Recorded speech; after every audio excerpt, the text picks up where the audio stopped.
Good day to you all. It is I, Big King Badger again, with another countdown. This time I'm going to be looking at some of my favourite Game Boy Advance games. So, in again, as always, no particular order whatsoever. We're going to kick off things with Mr. Driller 2.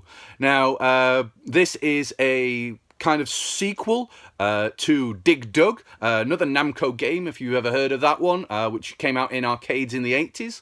Mr. Driller is almost like a puzzle game where essentially you start at ground level. You're on a 2D kind of plane, and if you imagine a world which is filled up with Tetris blocks, I would probably say, and you have to dig down, and each time you get further and further down, your oxygen meter runs out much quicker. So as you're drilling down through different shaped blocks, you have to be much quicker and look for oxygen tanks, which will then feed your oxygen supply so you can go a lot faster and a lot longer. Now the tricky thing comes when all these different shaped blocks start to fall on you. So as you drill down, sometimes you have to move across. Now the problem there is that the blocks that are above, if there is nothing to support them, will then start falling down on you. So you have to be very quick and very masterful in how you're going to drill and move and position yourself. It's all about getting a high score and getting as further down to the center as you can. Like all great puzzle games, there might not be an end, as there are a few different modes that you can go for, but keep drilling and keep going as fast as you can. Really cool, really quick arcade game, always good to have a blast on. There are other Mr. Driller games, so the first one came out on the PS1, and there are other ones on things such as Nintendo DS as well. But Mr. Driller is always a pretty cool, really great game. The second one that I wanted to talk to you about today is this one, Sigma Star Saga. So, how does it look? How does it play? What the heavens is it? It is essentially an RPG. Now, the main difference with this one is that the RPG elements are pretty cool. They're all really great. But the one RPG element which is spiced up is the random battles that occur. So, in this game, similar to things like Inazuma 11 for the DS and the 3DS, where that is also an RPG, in this, the random battles take the form of a 2D side-scrolling shooter.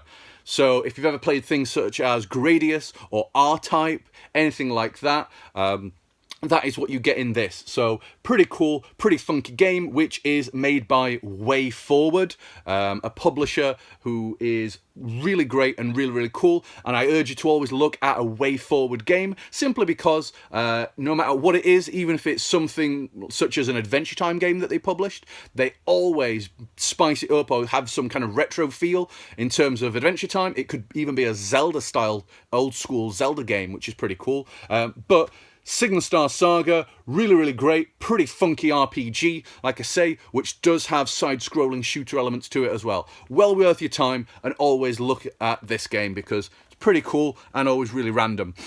Another one as well for the Game Boy Advance, which I'm going to point out is a pretty obvious one, but I would always say well worth it no matter what, is Advance Wars, made by the guys who did the Fire Emblem games. Now, the main thing with this one is I've picked Advance Wars 2 simply because it has a more in-depth story to it.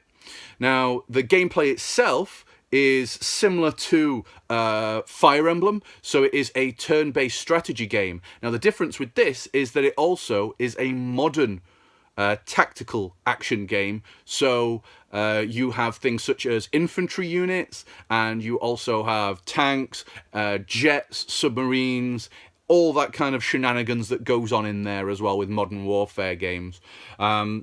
The difference is as well that your infantry units can take and capture buildings and cities, and they take the form of a single block. Once you have access to the city, once you've taken it over for your side, you then generate resources where you then use factories, which you can also take over, to build new units. So unlike the Fire Emblem games where each unit is a unique specific character, this most of the time they are general vague Random Infantry Unit number 2 or Bazooka Man number 6. But I absolutely love the game. Would I say I prefer it over the Fire Emblem games? It is a very tricky one to say, if I'm honest. But you know what? We've not had another Advance Wars game in quite some time. The games are a really old series in Japan. In the UK and America, we only really saw them from the Game Boy Advance onwards, and the last we've seen of them was on the Nintendo DS. But I absolutely urge Nintendo to make another Advance Wars game. Please, please do. I love Fire Emblem, but you know what? Always want me some more Advance Wars.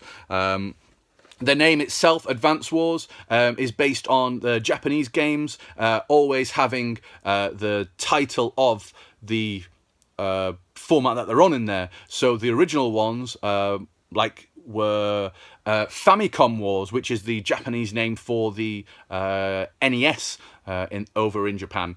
So it would have, if we carried on, you could have said that it would be Switch Wars and things like that. But we'll have to wait and see whether or not they bring out any more.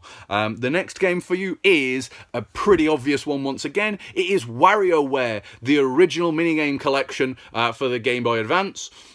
You have absolutely bizarre, strange games in there, from having 5 seconds to pick a nostril hair out of someone's nose, to mashing A as quick as you can so that a beautiful girl sniffs up the snot which is dripping from her nose.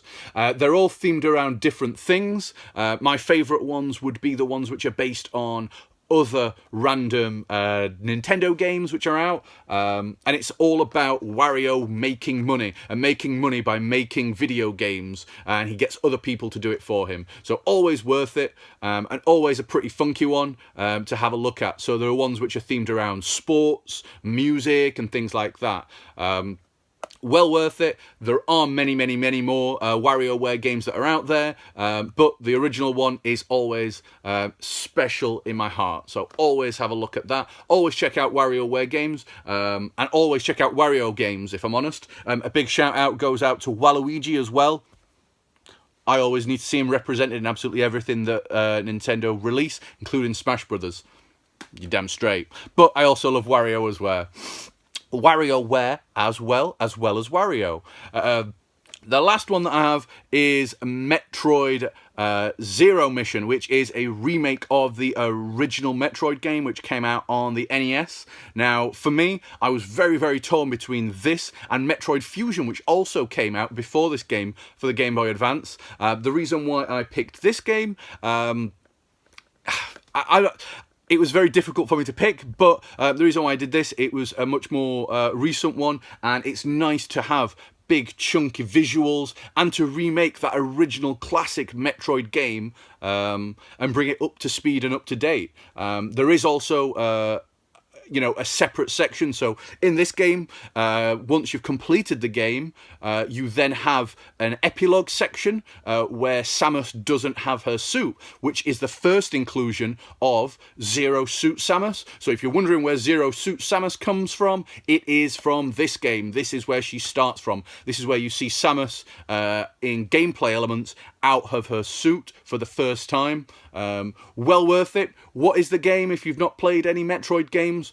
Is essentially an exploration and action game. It is 2D, and you essentially are exploring a planet, and as you go through, you progress and get new pieces of equipment, which then in turn lets you unlock separate sections. So certain walls or doors need a rocket or a missile to open. Once you get that missile, you can re-explore other elements of the map and find secrets and hidden things, which again will then upgrade your equipment and look into other areas of the map. So well worth it, and I would definitely recommend it. Absolutely amazing Nintendo game that's out there. Always love the Metroid games, but for the Game Boy Advance, this is an absolute gem.